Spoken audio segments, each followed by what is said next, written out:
Thanks for tuning in to Men for the Win, a podcast hosted by David Kufis and Dan Thompson, two avid fans who appreciate well-played baseball, especially when it's done by the Twins. Men for the Win is sponsored by the Grand Group with Edina Realty. Are you looking to purchase a new home in the Twin Cities area? Or perhaps you're trying to sell your current home? Whether you're upsizing or downsizing, the Grand Group with Edina Realty will meet all of your housing needs. Contact the Grand Group by emailing thegran, that's G-R-A-N, group, at edinarealty.com, or call them by phone at 612-817-8751. The Grand Group with Edina Realty, 7-time Minneapolis-St. Paul Magazine Super Agent Award winners. On this episode, David and Dan recap the Twins' 4-game series against the Chicago White Sox. Thanks for listening. Enjoy. Sweep! Sweep, Dan Thompson. Thanks for tuning in to Men for the Win. My name is David Kufis. With me, as always, is Dan Thompson. If you didn't hear it, folks, sweep! It feels like they didn't do this last year. I didn't go back because the spreadsheet page is hidden, so I can't tell in our notes from last year. But no, a sweep of a 4-game series that it was in doubt a couple times. How rough must it be to play for the Chicago White Sox right now? I would think it's a hard time, Dan, because every headline on every sports page in America right now talks about how the White Sox have fallen all the way down to 3-22. Only 3 victories after 25 games, Dan. And I don't have it's not like I feel bad for them. I don't know. I feel bad for them in the sense that these are professionals who are not really tied to this franchise in any emotional way, in the way that fans are, right? It's a different connection. But I do feel, oof, to take some of these losses, if it wasn't to the Twins, I would feel really bad for them. But the Twins needed this. They're 11-13 now. They're 6.5 back in the standings. To be only 2 under 500 feels like that's a manageable hole to dig out of. Yes, and if you look at Cleveland's schedule, I'm sorry, I know the Twins have an easy strength of schedule, but one of the reasons why the schedule is so easy is because they're playing AL Central opponents. The Guardians have had a far easier schedule thus far than the Twins have. To circle back, the Twins did have a couple of sweeps, Dan. So they had 2 3-0 sweeps against the Royals, a 3-0 sweep against the Athletics, a 3-0 sweep against the White Sox, and a 2-0 sweep against the Brewers. Can you believe it or not? Yeah, but 2-0 sweeps don't count. That's not a big enough sample size. That's why I put that one last. I didn't do it chronologically. I did that one last. But the Twins still have to play the Guardians, 10 more times, because they had the third game rained out early on. So we'll see. The next time they see them, it looks like is in mid-May, and that's actually away again. So we'll see how they go. But hey, a series sweep, a 4-0 series sweep, that feels good. I think we should just go ahead and go into the recap. Series recap. Well, Dan, this one started the way you hoped it would start for your Minnesota Twins team. Knowing you're going against the worst team in baseball statistically, they win this one 7-0. And I think Twins fans went into this game far more nervous than they should have, because all we're thinking is, please don't let us be as bad as the White Sox are. And welcome back, Max Kepler. He hits a 2-run double on the first pitch that he saw. And then the Twins were able to build a 5-0 lead just in the first 3 innings. Chris Paddack is not going to win himself a Cy Young. But when you go 7 innings and you help your team do a shutout, that's got to help his confidence. This series, Dan, was a confidence boost for the team as a whole. And I'm struggling with this. We're going to talk about this in the segments. I just don't know how happy to be about what's happened. I'm happy they swept. Don't get me wrong. I'm thrilled that they won 4 games in a row. But my goodness, is it just setting us up for a disastrous crash, Dan? Did you recognize any names of the starting pitchers for the Chicago White Sox? These were guys off of the AAA. They're not the scrap heap from AAA. I'm sure these are big prospects for them. But Jonathan Cannon? I had no idea who this guy was. Second career start for the White Sox. He goes 3 2/3, 9 hits, 6 earned runs. So yeah, I'm happy that they did this, but they ought to have, I suppose. No, they've got it backward. Tell them to turn it around. I don't know anything about reverse splits with his stats. I haven't looked at them. But you said cannons, Dan, and I think pirates, of course. Okay, I was wondering what the connection was there. A lot of good things happened here. Eddy Julien goes 3 for 4, including his 5th home run. It was his first pulled home run of the season, which you're attributing this to the warm weather? I am. I do think that Eddy's Canadian roots, as we've learned, he doesn't play well in the cold for whatever reason. But the warm weather, Dan, he loosens up. He can really swing the bat. Oh, Canada. Do you remember, Dan, the last guy who we had on the team who hit a lot of opposite field home runs? Joe Mauer. It just feels like I sort of teed that one up for you. Okay, that is who you're talking about, right? Yeah. Definitely. Okay, Yeah, and all they right, were thank always you. short left field, right? Like that's how his home runs went. And that's why once they moved to target field, his home run numbers dropped so significantly because they didn't have that really, really short porch in the Metrodome. A couple other good things about this. Everybody except Miranda and Martin get a hit, but they do better later. Twins only struck out 6 times in this game. This was a positive development, a positive theme throughout the series. And we see the debut of this season of Ronnie Henriquez, who was clearly brought up because they didn't trust Chris Paddack to make it very far in this game. He cleans up with the last 2 innings and then is later sent down to make room for Game 4 starter Simeon Woods-Richardson. We do have to note, I know that you already mentioned Paddack, but he did have 10 strikeouts, and these are still MLB guys. Like, they're MLB guys. They're not MLB All-Stars. Yeah. But still 10 strikeouts, Dan. That's something to be happy about. But like all I could think of through this series was this White Sox team is going to get no hit, or there's going to be a perfect game this year against the White Sox. Like, because this team just, there's no names on there. What Gavin Sheets is kind of, and I realize they do have some established guys, but like this is the kind of lineup. This is an Oakland A's lineup playing in Chicago is what it looked like to me. I don't even know that you can say that, Dan, because like Oakland A's at least have put some thought into the guys that they brought in for their low payroll. Like Chicago White Sox are like, I guess this is what we have. This was the first time, you have a note here, this is the first time in Major League Baseball history that a team has been shut out for the 8th time in their first 22 games. Can you imagine, Dan, if you went to 8 Twins games at Target Field and the Twins scored 0 runs? Terrible. Just terrible. Let's go on here to game 2, because if there was one downside to the series, and we'll talk more about Pablo Lopez later, but it was his performance. He just didn't look like himself. His velocity was down. I'm going to say the full word. Rocco and Pablo said there was no injury. And in the end, the Twins are still able to win what was the most exciting game of the series, 6-5. I don't quite understand what Pablo was saying when they were asking about this. He said it was really just a lack of conviction. And I was like, I didn't know how to like interpret that. Like you weren't committing to the pitches you were throwing, or like you weren't convicted you could pitch. I don't know what he's meaning there, Dan. I think it's probably the former, the first thing you said, right? He didn't have the faith that he could make the throws that he needed to make. Maybe it was just a blip, but we'll see. Because here's the thing, the White Sox looked pretty good in this game all over. They take the lead in the top of the 4th. A bad pickoff attempt after a single by Pablo Lopez. And then Eloy Jimenez gets a 3-run homer to make it 3-1 Sox. But from there, for the most part, the damage is limited. Nice play by Santana at first, making a catch in the top of the 5th, kind of reaching into the netting and kind of falling into it. The kind of play, do you think Kirilov can make that play? I don't know. I've seen that guy chase some fly balls in the wrong direction, Dan, so to make that play, I think is probably a bit of a stretch for Alex. Well, and it was a good series in the end. Again, a confidence boost for everybody because Carlos Santana had a pretty decent series. It does get a little dicey later. It's at the top of the 8th. Jay Jackson gives up a couple runs, though one is actually credited to Okerts. That makes it 5-2 White Sox. But David, you should take us through the heroics at the end of this baseball game. Yeah, so it's bottom 8, and it should be noted the Timberwolves are playing a postseason game, or I suppose a playoff game, directly across the street from Target Field. As the Twins game is coming to a close, the Timberwolves have won. So it's the 8th inning for the Twins, and a lot of people, it seemed, somehow got into Target Field. I don't know if there was some secret passageway or if they just allowed people to come in, but I saw a couple of different people on Twitter be like, I left the Wolves game and just went over to the Twins game. And I'm like, they don't really let you do that. Typically, you can't just like walk in the 8th inning. I think they do. Why not? You know, it's the 8th inning. The upper deck's not even open yet. Let them in, right? Let them in and cheer on, because it was, an exciting finish here in the bottom of the 8th. Larnach hits a big 2-run home run, makes it 5-4. I don't understand why they keep throwing fastballs, but then that was what the White Sox did kind of all series. We'll talk more about that later, but yeah, so Larnach with the big 2-run shot to bring the Twins within 1, so it's 4-5 headed into the 9th. Byron Buxton steps up to the plate, and Dan, you called last episode that Byron Buxton has to hit a home run at some point, doesn't he? You were the chosen one! And here he comes up to the plate, bottom of the 9th, hits a laser shot to left field, bounces off the foul pole, Dan. So it ties it 5-5, and then it's a weird series of events, sort of, because Santana walks on a bad pitch. Like, he shouldn't have walked, is sort of the moral of that story. But then Jeffers has this weird, like, he sort of wanted to hold back on the swing. It's like a 2/3 swing, so it would have been a call to strike, but he makes contact, and it drops down the left field line for a double. It was like, no way did that happen. You know that clip you always see of, like, Ichiro basically bunting for a home run? Yeah. That's sort of like the same thing. It's like, how did you get a double out of this? But anyway, so then Martin pinch runs for Santana. Vasquez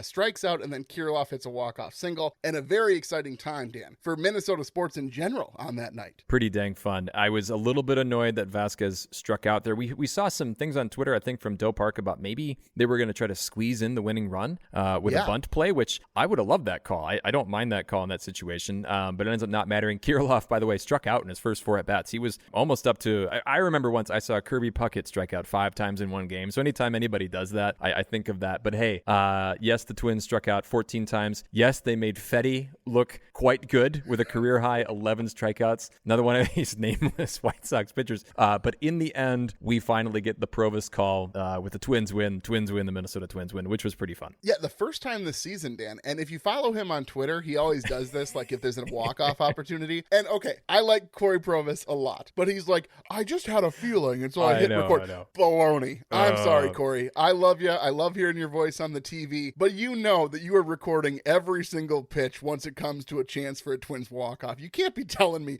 I just had a feeling. You didn't call every single Twins walk-off, and you just happened to be able to post the video right after the game. No, but I think he knows that we all know. I think it's kind of like inside baseball, an inside joke on the inside joke or something like that right now. I mean, you and him must be closer than me and him are, I guess, then, Dan.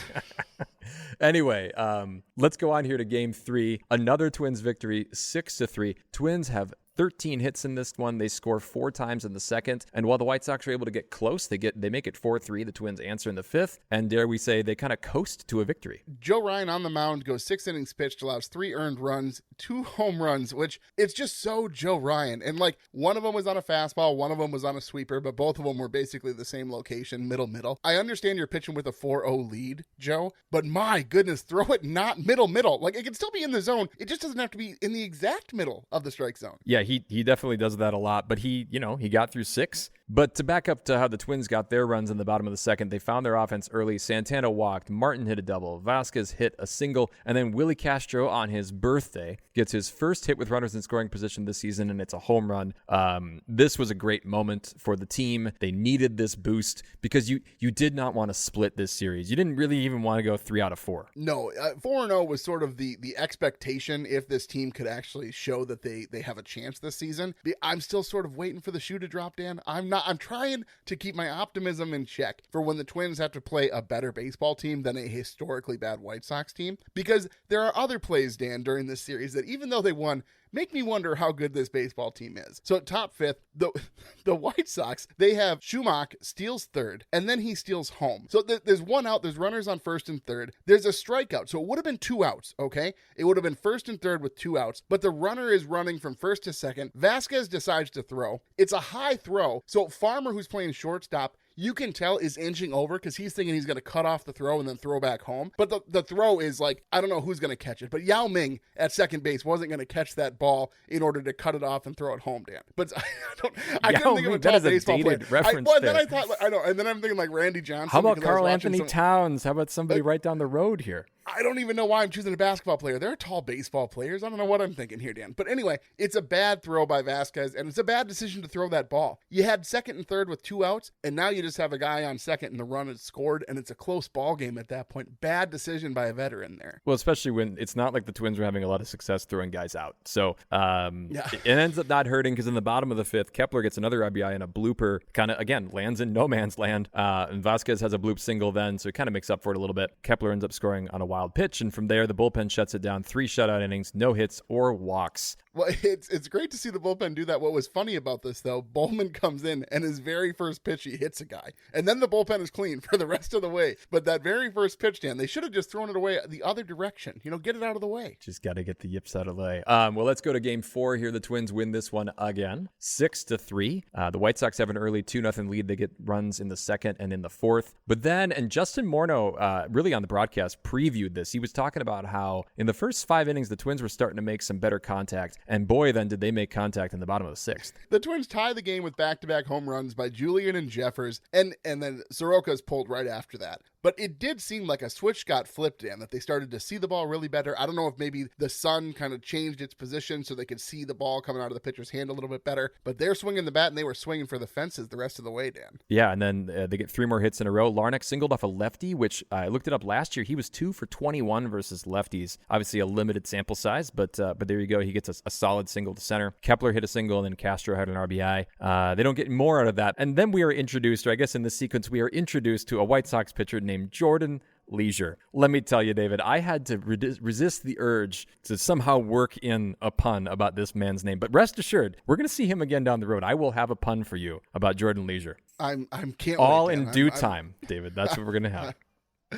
Don't worry, take your time, Dan. Well, we can wait on that one. But anyway, bottom of seventh, Julien hits the loftiest home run. It barely clears the left field wall, Dan. And you have a theory that it got wedged between the padding? When it came down, it looked like it landed kind of like in a place that I didn't know existed, like just like a place between the padding and the wall or something like that. I guess I should maybe watch it again. But it was one of those where there's no way that it looked like it was going out when he hit it, but it just kept going and going. And then in the bottom of the eighth, the Twins go back-to-back once more with Santana and Miranda, and if nothing else, that felt really good to see. We buried the lead here a bit, Dan. So SWR making the start in place of Louis Varland, which we had predicted a while ago and probably would have liked to see a while ago. SWR, Dan, goes 5 innings pitched. He has 6 strikeouts, but he does allow 7 hits, 2 earned runs. But still, Dan, 5 innings pitched and 2 earned runs is better than every Louis Varland start that we've had this season. And if you're going to be that 5th starter and it looks like he's going to get another chance to keep going, that's fantastic. Another note about that, and I thought this was great, that they pushed Bailey Ober's start back a day. And so now SWR is separated from Paddack. And so at least they've kind of spread out the potential situations that they might need to eat more innings. Another bit of positive news was that Carlos Correa says that he may not need a rehab stint. He might just join them on this road trip. And so to get him back at this time when the Twins have built some momentum, the timing couldn't be a lot better. I want to build a championship culture. He's coming back. And I think he would have taken a rehab stint if the Twins would have been playing poor. But I think he's thinking, hey, I want to get in on this good baseball playing that we've seen for once. And my goodness, Dan, we do need to mention this bullpen. Sands, Thielbar, Stewart, not so much Okert, and then Jax shut it down. No earned runs here through the next 4 innings. I think the Okert experiment, Dan,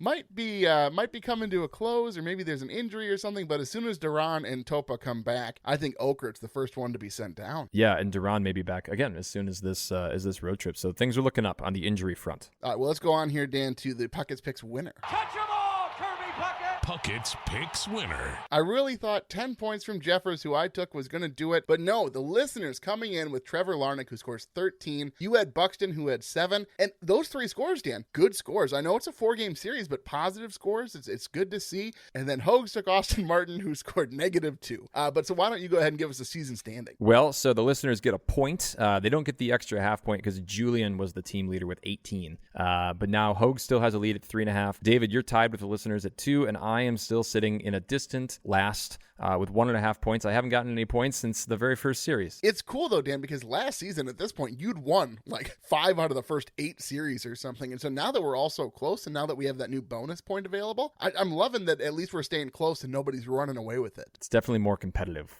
which is good. Let's go on here to Beast versus Bench. Beast versus Bench. Losing fun?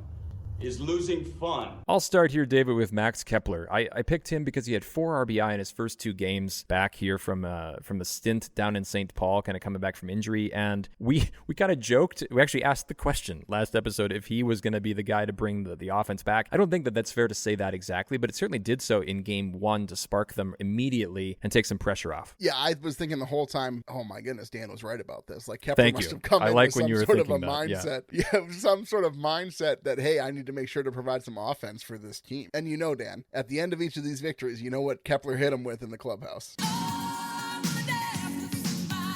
Those famous feet of the famous German dancer parents, Dan. I sure hope that that's what they play.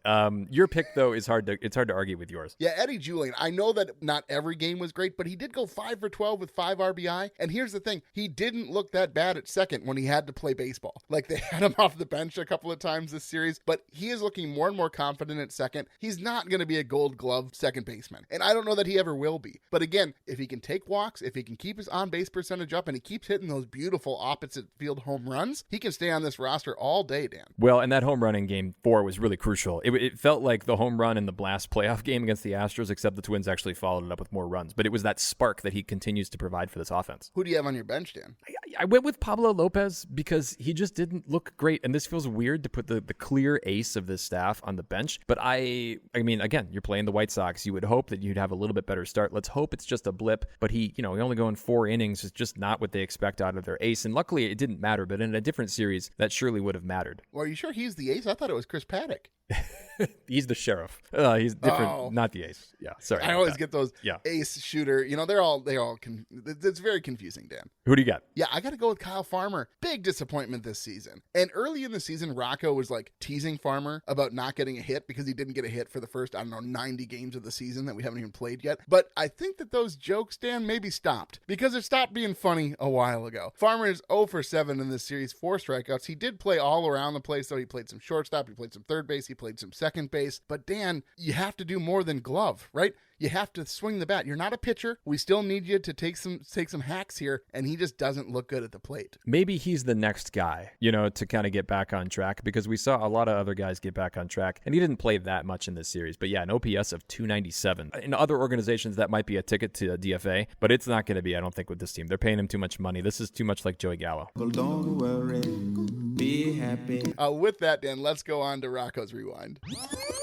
Rocco's Rewind. My only question here, Dan, it's sort of funny actually that neither of us put Larnach as our beast, but Larnach had a great series. But what's confusing to me is there were times for him to pinch in Game 3, and Rocco just kept him on the bench. And I don't know if it was maybe a resting strategy, and that's why he didn't make his way in. But I really think when you have a guy who's swinging the bat that well, I think you do what you can to give him a couple of plate appearances, don't you, Dan? Hang on a minute. We could use a pinch. It was weird. Rocco didn't do that a lot in this series. He was very content to kind of ride the lineup. Even in Game 4, it was like once they took a lead, he was like, yeah, let's just see what these guys can do, which is, I think, what kept Larnach in the game at that point. But yeah, I actually kind of have a similar comment, which is I like that they gave Buxton basically half the series off and didn't miss a beat. He has been a picture of health so far, a positive picture of health so far, David. Go figure. To be able to still build in some rest days and get some wins, I do think that's good. I think we can't count on him to be perfectly healthy all year, but he sure is healthy. And by the way, did you see that he actually hustled on that home run? He wasn't going to get hung up like at second, like he did last year. I am so happy you mentioned that because it's almost humorous how quick he took out of the box, because you know how much flack he took in the clubhouse and on Twitter. You could tell that Buxton wasn't going to let that happen again. Well, that's a good segue into the Minnesota moment. Minnesota moment. So I went with Buxton's home run in the bottom of the ninth. I was actually at my son's first game of the year, and so it was an exciting moment. He was on the mound, and kind of between his pitches, I'm watching on my phone and seeing Buxton hit this home run. And I think in the context that you mentioned too with the Timberwolves picking up a win, which I saw a tweet that astounded me, and I forget, I wish I could credit it, but over the last 20 years or something, Minnesota teams have only had 2-0 leads in a playoff series 4 times. 2 of them were the Timberwolves, 1 of them was Minnesota, and they may have all been I forget what the 4th one was. I don't even think it was the Wild. That was just a cool night, I imagine, in Minneapolis. I think that's probably the choice. I'm going to take sort of a sentimental good feels moment, and it has to be Willie Castro having a good day on his birthday. I mean, who doesn't enjoy having a good day on your birthday, right? Some guys are down. They don't like to age, Dan. They don't want to think about the passing of time and getting older. And some guys are out there hitting dingers. I mean, it is a great way to celebrate. And they needed him to do this. He's up to 615 now OPS. He had not been great, but he had another nice hit in Game 4 as well. And so this is a positive development here. Even as Correa coming back, to be able to have Castro's bats and his positional flexibility. He made a nice play at short as well, though it may have been the situation where Correa makes it, easily in stride and Willie Castro has to do quite the reach. But this is a positive development to have a guy. There's some patience, I suppose, that we didn't grant the Twins paid off with this series. It is the White Sox. I know. That's the thing. It always comes back to that. And with that, let's go on to Maurer's musings, Dan. I just don't know how it can get any better. Maurer's musings. Dan, have the Twins figured something out, or are the White Sox just that bad? And I think my favorite column or tweet or anything that I saw through the course of this series is Aaron Gleeman writing at The Athletic basically said, the White Sox are bad, yes. However, it's worse that they obviously have done no scouting because all they did was throw fastballs to this Twins team that has proven if there's one thing the Twins can't do, Dan, it's hit off-speed breaking pitches. They can't do it. It's impossible. Sweepers, sliders, curves. The Twins are absolutely hopeless. But the White Sox came in, they're like, you know what? 92, 93 miles an hour, no break. Let's just keep it in the zone and see what happens. Poor choice, Dan, against a team that desperately needed an optimism boost. And that'll do it, Dan. Meatballs right down the center. Maybe they thought that the Twins thought that they were going to throw them off speed pitches. And so then they snuck in fastballs. I can't compete with you physically, and you're no match for my brains. I switched the cup while your back was turned. That's what I think that they were doing. That's what's so funny. But seriously, Dan, do you, because I keep playing this through my head all day today after they swept, and I was all excited. Yeah, they won 4 games in a row. I'm really trying to understand, did something happen during this series, or is it truly just that they are playing such a historically, I would say, like, biblically poor baseball team in the big inning, Dan? Not good for those White Sox. I wish I could give you an answer, but we just don't know. You know, we don't know yet. No, but what I know we don't know. What do you think? Oh, yeah. Where should my optimism be? I guess I know that we don't know, and we're not going to know until they play the Angels, and the Angels aren't a good baseball team either, Dan. But so right now, if you had to say at the end of this 4-game sweep, do you think the Twins took a step forward here? Or do you think the White Sox are just that bad? You know, we have a whole segment now about this with the grades, David, with the advanced retreat. It's a different question. I do think, I'll answer your question. I do think that this was definitely the Twins played better too.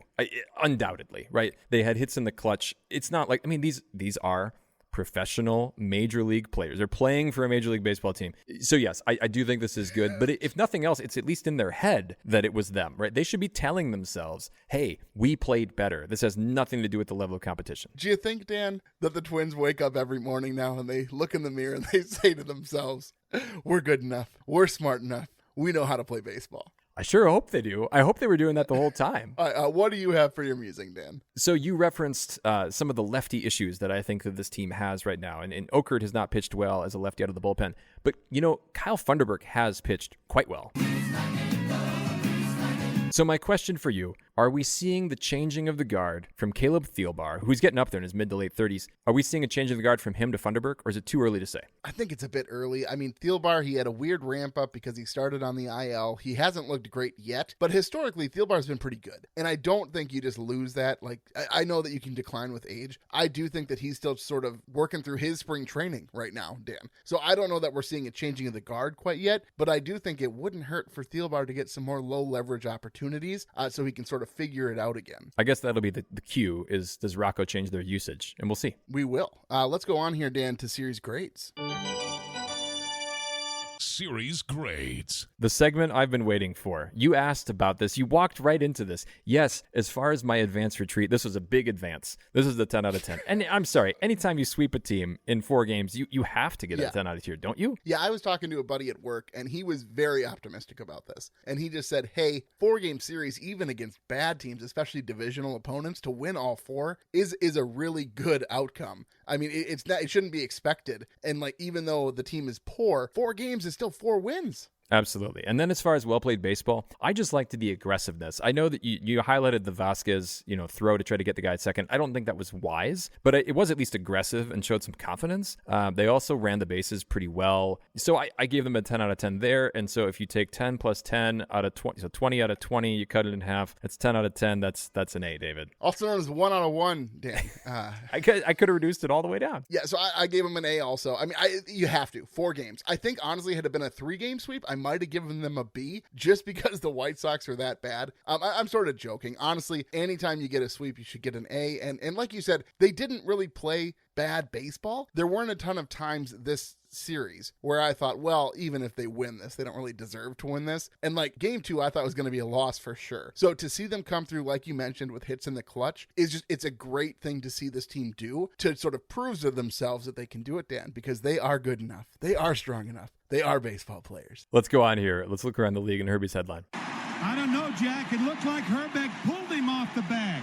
Herbie's headlines. Can I just say, sometimes I think our episodes are lacking when the Twins perform as well as they did this series, Dan, because we're not upset at the team. We're not really upset at each other. We're just in a good place because the team is winning. So let's see if we can get a little bit of fire going here in Herbie's headlines. So we're going to start, first of all, with the Rockies, Dan. They have a walk-off home run taken away against the Mariners on a fan interference call. So it's a ball hit deep left field, and the fan reaches out over the bar, which again, as a fan, that's a no-no, and he touches the fielder. So Dan, it's not just fan interference and like it's a ground rule double or something. In this instance, no, that's an out. So a walk-off win taken away by fan interference becomes an out? My goodness, Dan. That feels weird to me. It feels like there should be some common sense here because was it going to go out? Yeah, it was probably going to be a home run. I don't know that there's any way that we can say for sure. I ain't no physics major, Dan. I can tell you that much. I don't really understand the physics of the baseball, but it did look to me like it was going to be a home run. Yeah, I mean, that is a bummer. Like you noted here,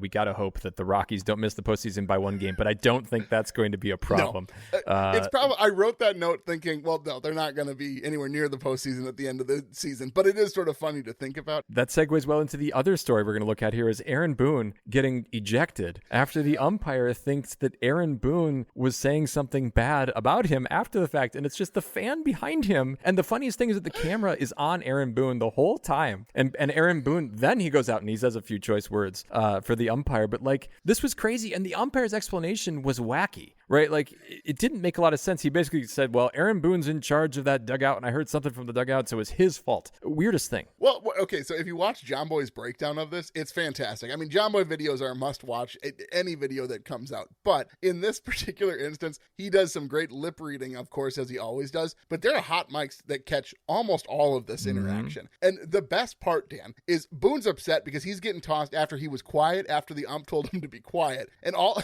the fans said was like, let's go home plate. Like, that's all he said. Like, it wasn't like this very vulgar rant towards the home plate umpire. That's not what happened. But the best part of this interaction is Boone comes out and he's like, it wasn't me. And he's like, he's upset now. And now he's just going after everybody. But the best part is when he says to the ump, I didn't say anything. It was in the stands. And the ump just goes, you're probably right, Aaron.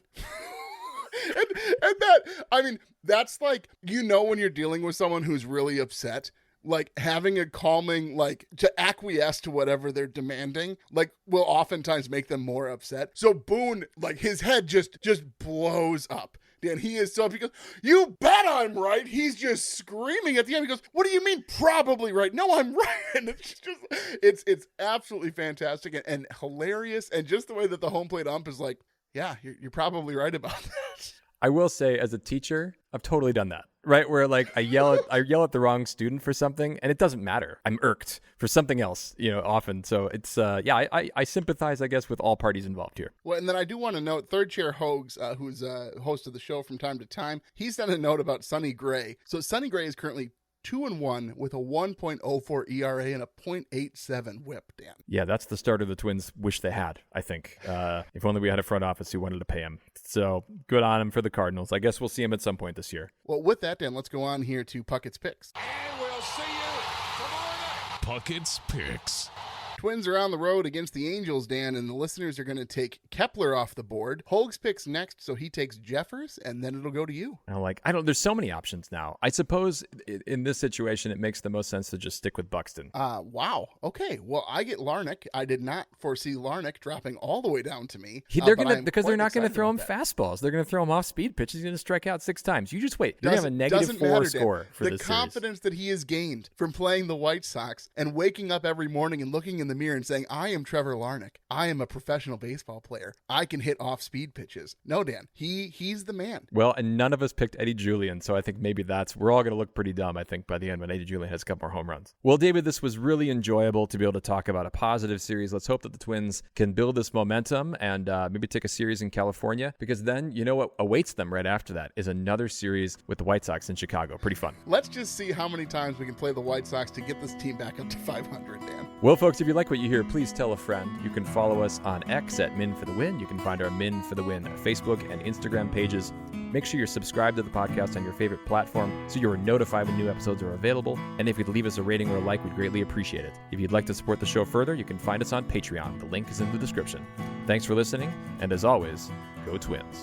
That'll wrap up another episode of Men for the Win, a podcast hosted by David Kufis and Dan Thompson, two avid fans who appreciate well-played baseball, especially when it's done by the Twins. Thanks so much for listening, and as always, go Twins.